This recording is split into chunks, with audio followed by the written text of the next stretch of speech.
G'day Syntropic growers, this is video number 6 and we're just going over the results of the last couple of months of cover crop, and we're just making a few observations on our experimental rows here. So what have we learned? First of all, we can see that the wood chips have performed pretty well, and the cover crop has grown through the wood chips just as well as the hay on the tree rows. Now, just some watering and issues and some problems with the allelopathic qualities of eucalypt. Here's some established spotted gum.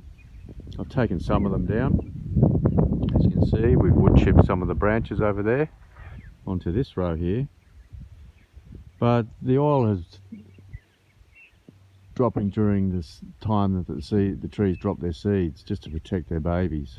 And as you know, they sterilise the soil around the trees as a means of decreasing competition.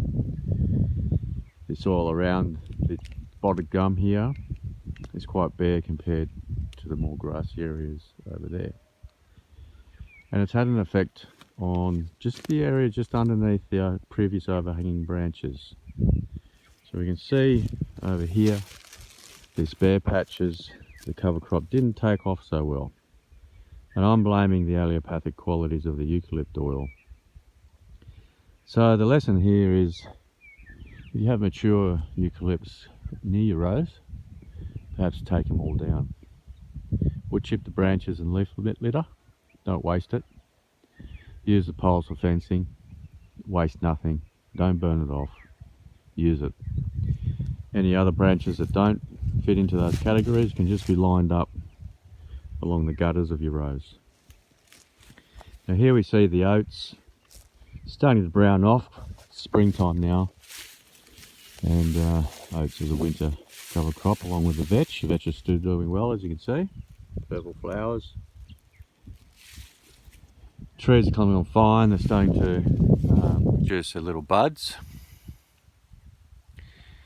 Bananas have struggled, but they're a 1.5-year project anyway. The little eucalypts in between our species have done okay. So, watering issues. We have the Sumisoga here, wasn't overly happy with it. It didn't, for some reason, give an even spread, or maybe my partner didn't put the pumps on long enough.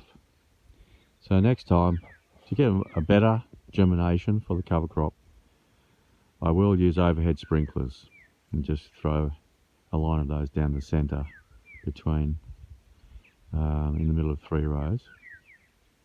And I believe that'll be sufficient water to get a much better germination of cover crop. As we're walking along here, we can see quite bare patches. One of the lessons I had before is we didn't put enough hay on just to protect the direct seeded cover crop, to protect it from the sun. So we've got a few bare patches here. Here's the lucerne, didn't really perform very well. Oats did well, vetch did great. So what are we doing today? That'll be the subject of video number 7. Signing out from Fig Tree Organic Farm.